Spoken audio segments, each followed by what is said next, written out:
So what exactly happens? Have I shared my desktop? Yeah, I have already shared. So what exactly happens when we talk about rational drug design or drug discovery? Once you have identified the molecule, you should be also aware that beyond its pharmacokinetic behavior, it should also not be much toxic to the body. So how do you analyze it? We use a basic method called ADMET analysis. Now this ADMET analysis stands for these 5 different parameters that usually takes place in the body. One, on any mode, the drug could be delivered at any mode. For example, it could be an injectable, and the injectables are usually done in 2 ways. It could be either intramuscular injection or intravenous injections. Then subsequently it could be an oral drug. Now that oral drug either could be a liquid form or in the solid form.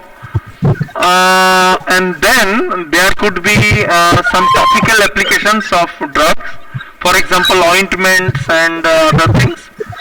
Then subsequently it could also be a protein patch.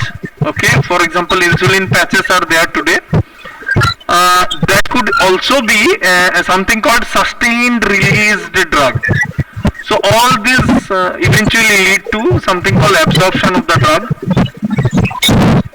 After that, after the absorption has been taken place, the distribution of the drug is very important. So there is a thing called blood-brain barrier, and some drugs are meant to cross that barrier by active or passive diffusion, and some are not meant to do so. Subsequently, there is a thing called metabolism. Okay, so there are drugs which are basically pro-drug. So the activated form of drug will only be available once the metabolism has taken place. Now this metabolism usually we study by 2 things, metabolism 1 and metabolism 2. That means metabolism phase 1 and phase 2. So in phase 1 what happens, the initial pathways of the liver, because this whole metabolism takes place where? Inside the liver. So in the liver there is a whole lot of machinery. In each and every hepatocyte there are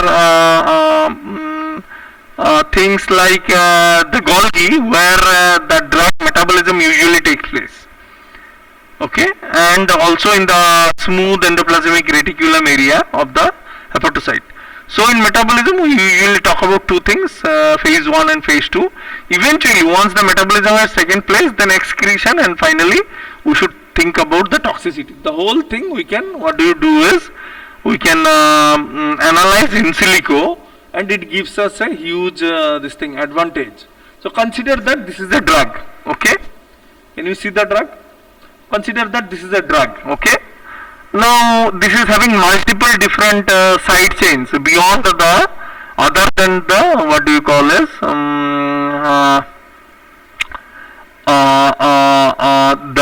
the benzene ring. Okay, so different side chains will have different metabolism output. Some could be toxic, some could be non-toxic, some could be so hydrophobic that it will not get dissolved at all in the aqueous atmosphere. Multiple different things. So usually we represent the drug in a form of smiley. So smiley we have explained yesterday. This is nothing but the chain of carbons, because carbon is having an inherent capability to form very long chains due to a inbuilt property called catenation. So what it does is it is having 4 different valencies, out of which it use all its valencies and eventually form complex structures. So beyond carbon there could be some other things as well, and we can represent the whole complicated structure of the drug in simple smileys. So these are universal smileys. So then what happened? These the drugs will get metabolized in the liver, as I have said. So basically the drug is metabolized where? Inside the liver. Let us say hepatic parenchyma. Okay. So in hepatic parenchyma, it will get this thing metabolized. that also the metabolism is by and large brought about the enzymes which are present in smooth endoplasmic reticulum, okay, and some form of Golgi. So what are the enzymes which are responsible for this hepatic parenchymal metabolism? So as we have already said that this metabolism will be of two types, metabolism 1 and 2, metabolism phase 1, mat phase 1 and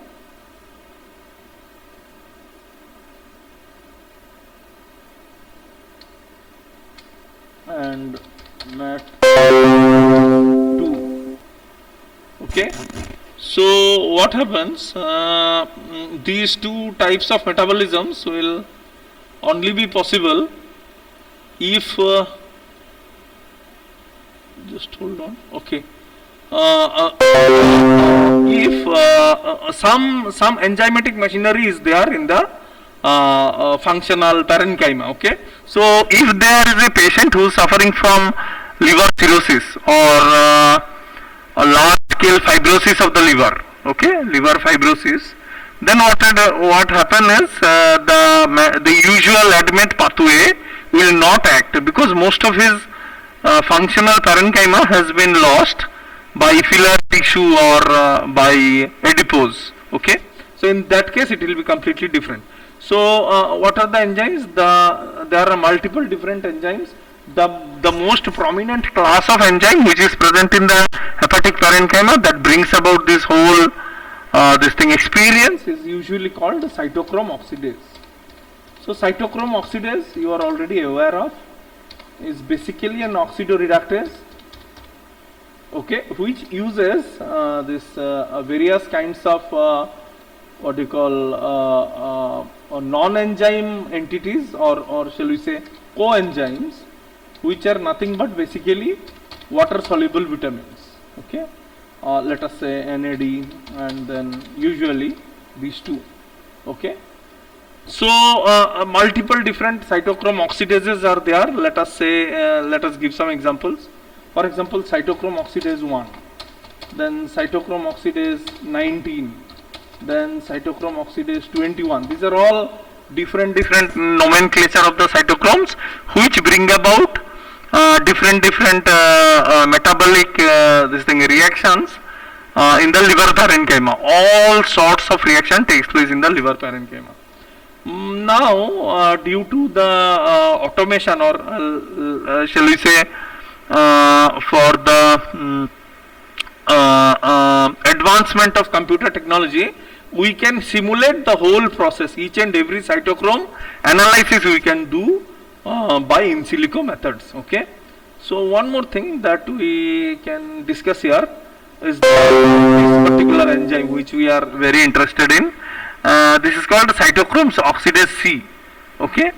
So here what happens, as you all know, if we say cytochrome oxidase, okay, let us only consider cytochrome oxidase, and then what happens, you have to identify the Homo sapiens cytochromes, because all other cytochromes will also be there, but we want only the human cytochrome oxidase. So this is a human cytochrome oxidase. As you can see, it's a large molecular weight protein, multi-subunit protein, okay. Now this whole multi-subunit protein will have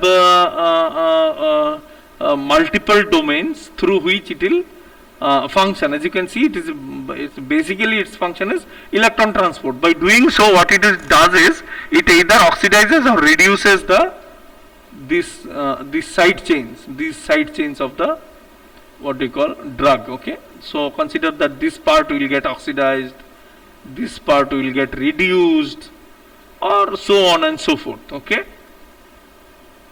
And this part will not interact at all due to its high hydrophobicity, okay, high hydrophobicity, and it will get excreted, okay, later on, okay. So multiple different sites will be this thing dealt with, multiple different what you call propensity. So what you can do here is we will complete the graphical representation here by doing so, that we are having the drug and we are having the pathway which is by and large mediated by this. Okay, so you are having the drug, this is the drug, this is the drug, and it is acted upon by an enzyme. Okay, and then what happens? It will have some clinical outcome. Consider that you had some pain on your body, any of the muscle pain. Okay, so there will be a clinical outcome, and then there will be excretion as well. So the whole experience, clinical outcome and excretion, are generally dealt with liver, in the liver.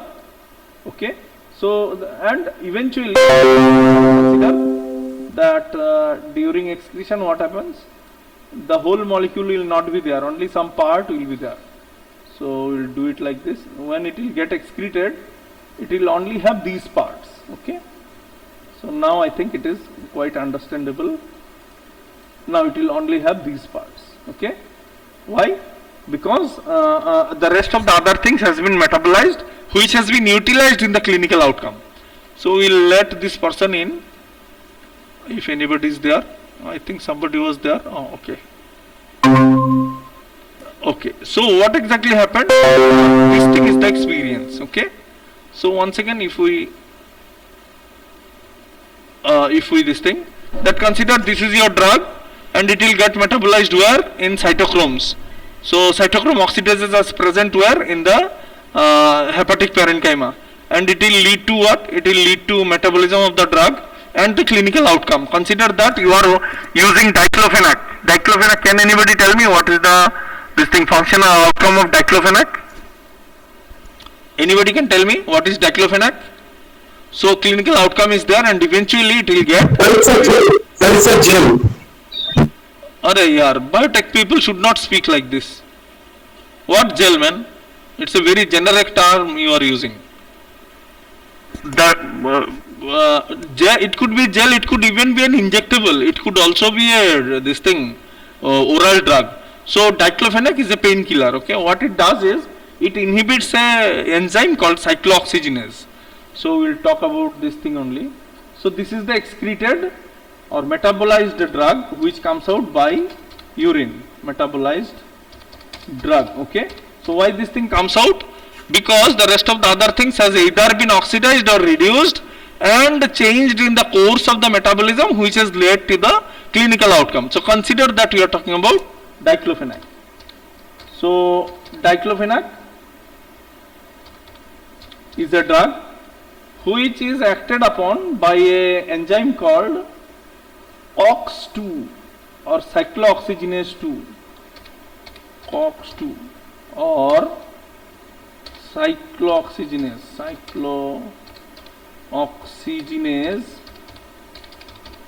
2. Okay, so then what is the clinical outcome? The clinical outcome is pain relief, or to be precise, we will say pain relief. Fine, very good, but more precisely, dilation and relaxation of muscles. Okay, so basically it's nothing but a muscle relaxant. Muscle relaxant. Okay, so it could have, you are correct in some way, that it could have multiple dosage forms. Okay, so it could be a gel, diclofenac gel, that you have related with very frequent, instantly. It could be a gel, or we since we are specialized people, we should not say gel. So it's a topical usable form. Okay, dosage form, we'll write like this. So you can use it topically. Okay, topically usable topically usable dosage. Sir, what is the meaning of the word topical? You will not use it systemically. Okay, great question. So we'll talk about what is topical also. So we'll come back. So topical means Not usable systemically. Okay, means you will apply it by and large on skin and on a surface target. Okay, it could be a skin, muscle, whatever, but you know where the pain is, and on that this thing only you do. Now what is, then you can ask me what is systemically deliverable drug. So for example, which will go to the metabolism, which will go to the general metabolism. That means you will either drink it or inject it. Okay, so it could be a gel, it could be an IV or IM. IV means injectables. Injectables that are delivered by vein puncher, and IM is the injectable that should be delivered through muscles. Okay, and this would also be oral. So there are tablets as well. So it could also be oral. So diclofenac can come in all these three forms. Now there is also a context that these are systemics. Okay, this is also oral, this thing also is systemic. These are all systemically this thing, but that gel is not systemic, it is topical. Okay, so diclofenac is a drug which is banned in good countries, first all countries, but in India it's in free this thing. You even need not to have a prescription to get yourself a diclofenac. Anyway, so how those things takes place? It takes place like this. So this is the basic theory of ADMET analysis. So we'll go to the hands-on now. Okay. So one by one we'll give you some examples. Where is that? Just hold on. Okay. So first and foremost we will try to predict whether you are having a substrate for your this thing or not. Okay, so we will do this first, hands on. We will start the hands on now. We will make it bolder, we will make it bigger, and we will change the color to this. Okay. So in the hands-on, what we'll do is, number one, now again we'll change the format and we'll not make it bold and we'll make it smaller. Okay, so this is the thing. First one is what? This. As you can read it out. Predicting substrates in the cytochrome pathway mediated phase 1 metabolism. So we'll first figure out how will be the end product of the phase 1 metabolism of any drug. So for that we'll use this tool. Not now, not now. Okay, this could be there, not now. Okay, so we'll have this tool. Okay, so this tool, what it will help us is, it will help us to identify whether this phase 1 metabolism of the product will be there or not. Okay, so for that we will identify a molecule, ibuprofen. So ibuprofen is again a what we call cyclooxygenase inhibitor or selective COX-2 inhibitor. I shall specifically mention. So ibuprofen is what? Ibuprofen is a selective COX-2. So we'll put example.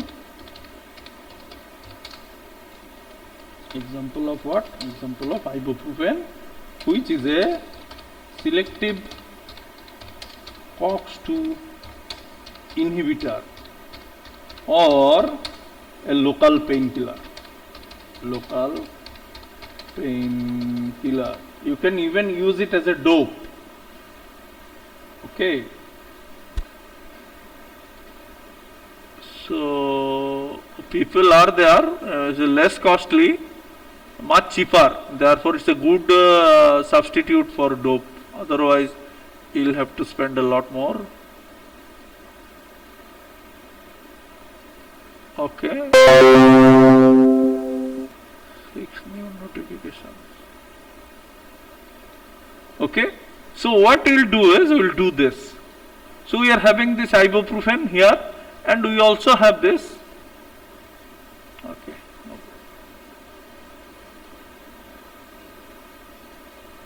Okay. We are also have this smiley here. So these smileys are very user friendly, very easy to load. Otherwise, no, this whole molecule in SDF format will take a lot of time to load.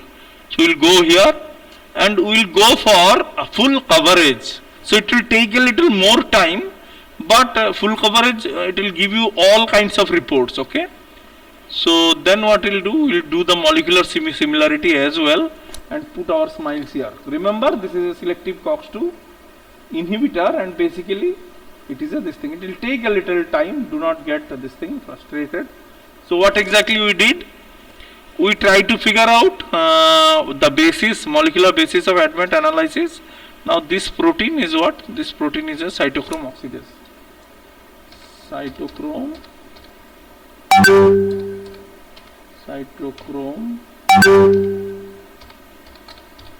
oxidase in liver. Okay.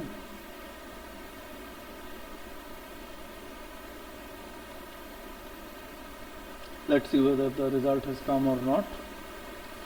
It will take a little time because we have gone for full coverage. Each and every atom, its location, everything will be analyzed in terms of whether it can. So can you show it for once more? Sure. Whether it can have COIP mediated phase 1 metabolism. Okay. So this is very important. So let us see. It will give us the result.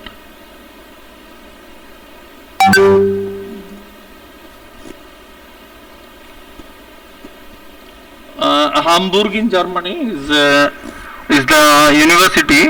University of Hamburg, which has given rise to top class pharma companies of the world. Okay, let us give us examples. Pharma companies like Bayer. Bayer was basically a dye company when it originated. Then subsequently it is converted into a pharma company, and now it is world leader in pesticide formulations. Okay, any kind of pesticide, whether industrial use or for agricultural use, or by and large this thing a discovery of this Bayer. Then there is one more company. I forgot the name. I forgot the name. I just forgot the name. What is the name of the company? Just hold on. I'll remember. अरे यार दिख भी नहीं रहा है.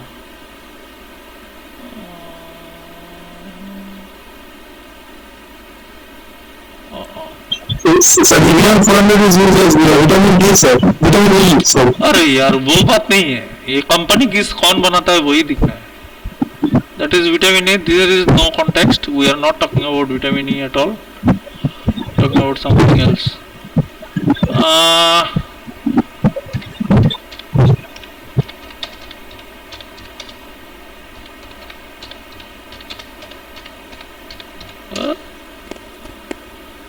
Forgot the name.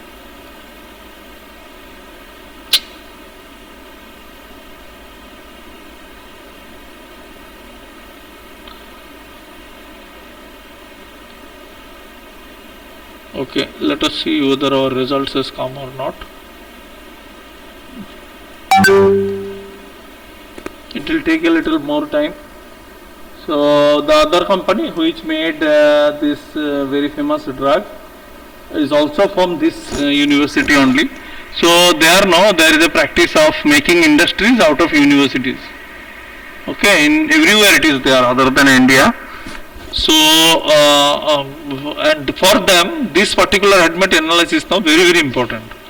So they will not consider any this thing if it is not successfully this thing low toxic, and German chemistry is such that if it is acting on a this thing termite, it will act on the termite only, not on human being. So this is the level of so it will take a little time, and the meanwhile we will move on to the second one. The second prediction is this very important prediction. Okay, so in the first hand we were seeing what we were seeing whether a drug can be metabolized by CYP, okay, or cytochrome oxidase pathway. So now we are looking at whether the drug is inhibiting the CYP. That's understood, no?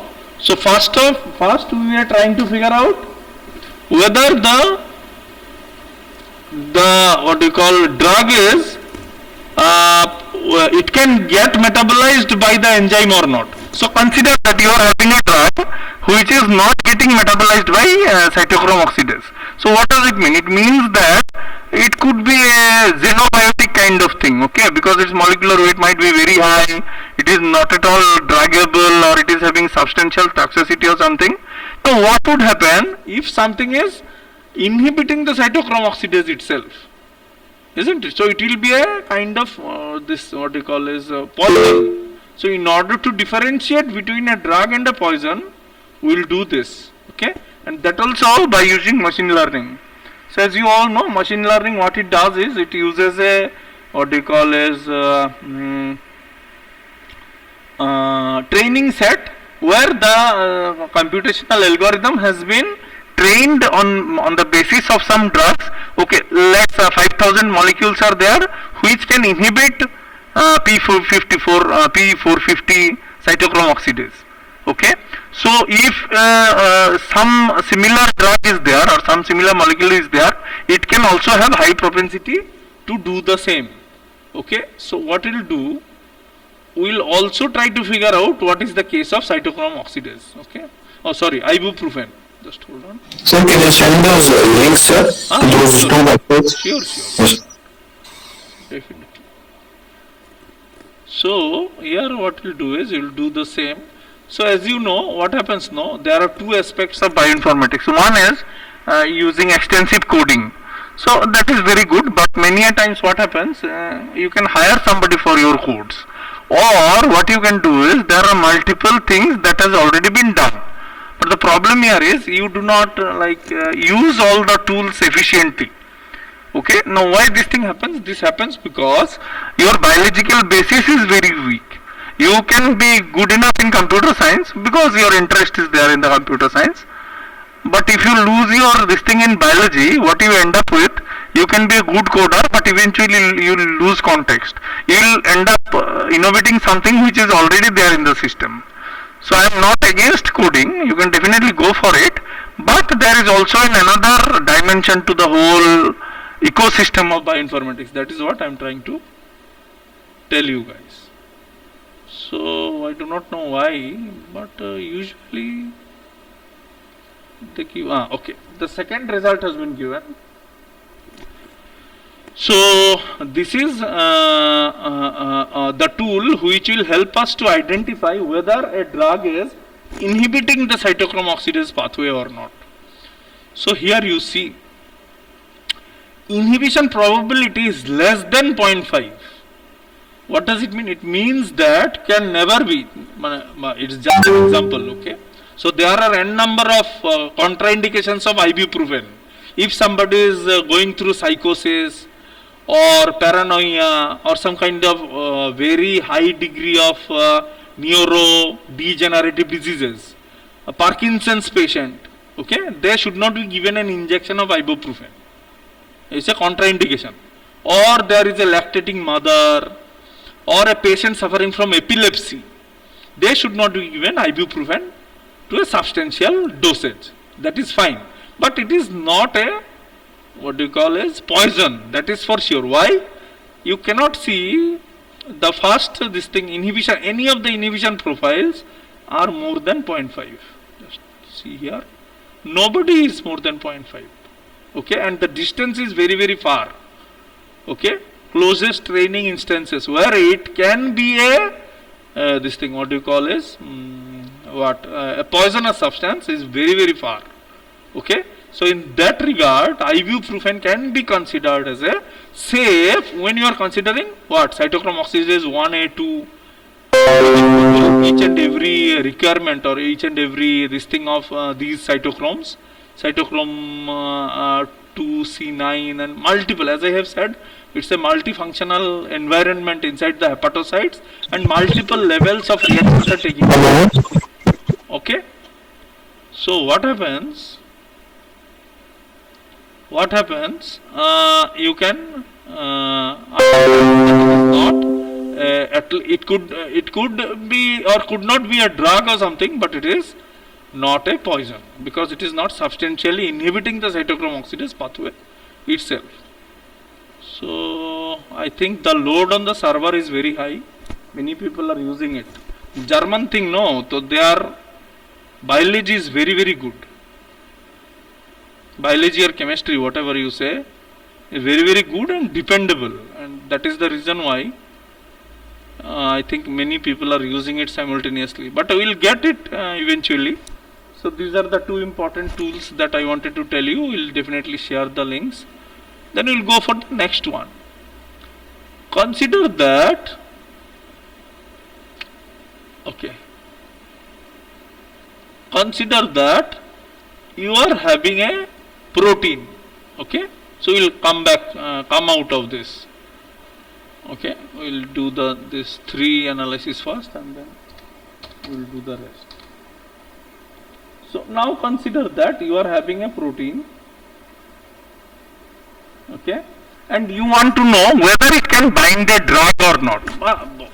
You are doing some kinds of ADMET you have done, and now you want to know whether that good drug is able to bind a protein or not. Okay, so what we'll do is we'll go here.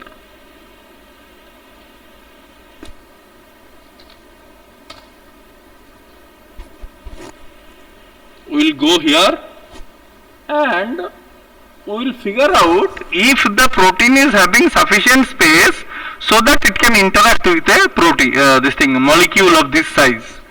Okay, so similar analysis we have done this thing organically. Can you remember, we downloaded a protein, we identified all the pocket dimensions, and if you know the drug dimension you can match and you can at least start working on your project. Okay, that could be very rudimentary, but despite of it, I think that if somebody is interested in bioinformatics, this small nitty-gritty should be taken care of. Now we are having this thing, what do you call, a tool which can figure out whether you can utilize a drug for a particular this thing or not, enzyme or not. Okay, so we will use this enzyme only. Can you understand? We are doing a two-way analysis. One analysis we are figuring out whether it can bind with cytochrome oxidase in an extent that it will get inhibited. Now secondly, we are also trying to figure out whether our cytochrome oxidase enzyme or the enzyme pathway can really able to metabolize the drug or not. So we will find out whether it can get metabolized or not. So we will load the PDB now. The system needed to be downloaded because we will do a local this thing analysis. Okay, so it is having multiple, use the origin, I agree with the term and use the original structure. Okay, so then what we will do is we will analyze the protein. So if the protein is having a pocket of sufficient this thing dimension which our drug can get accommodated, this drug, okay, then what will happen, we will have a two-way analysis. Are you getting the behavior or the this thing method through which you are trying to establish the study? Okay, this insight is very important. So here we have found out several pockets.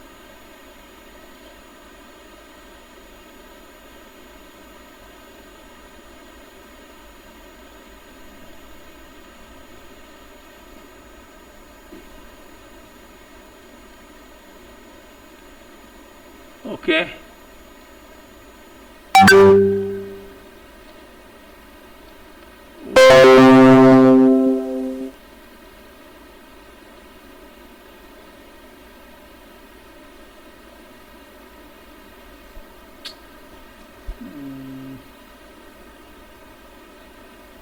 Oh my goodness!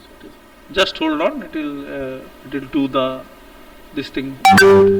So what we are trying to figure out? We are trying to do three things together. We are trying to figure out these three things. First, we want to predict the substrate in the COIP mediated phase 1 metabolism. Can it try to able to metabolize?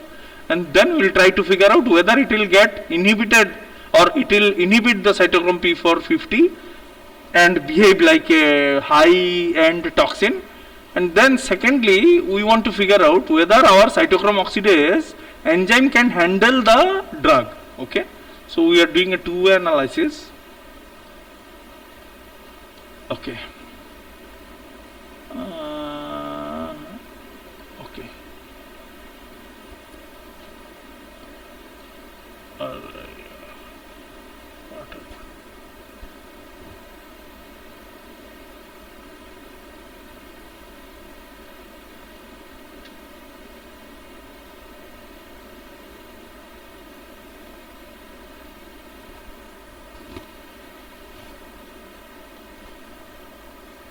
Usually what it will do is it will find multiple things. As you can see here, it will find you the pocket dimensions, it will find out the, I didn't want this figure. If we start designing the figure, no, it will take a lot of time, but we are interested in the, okay, these are the possible ligands that can get accommodated. Okay, so these are prosthetic groups or very small molecules. We are not interested. We are interested in the pocket size. Do one thing. We will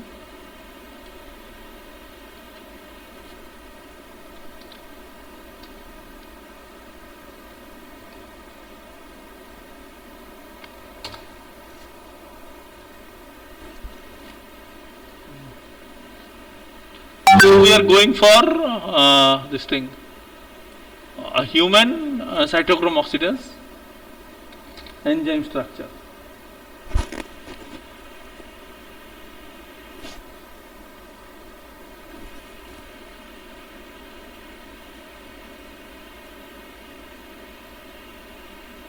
We are interested in the catalytic pocket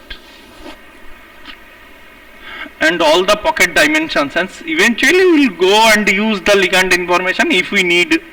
Then if we do not need, we will overlook.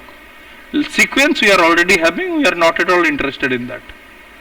So we are interested in three things: pocket score, volume, as you can see here, pocket score, volume dimension, and then druggability, whether we can have some drug on that pocket.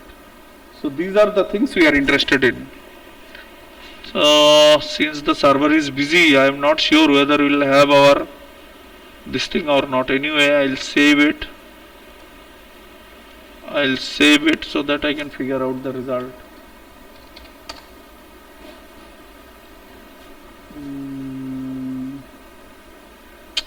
Why only the ligand it is showing?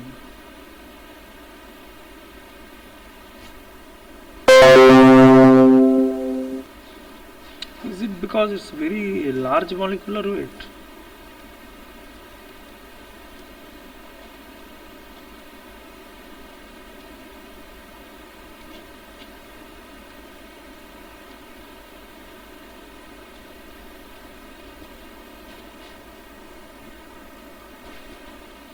We are using heavy server load. We did not want that.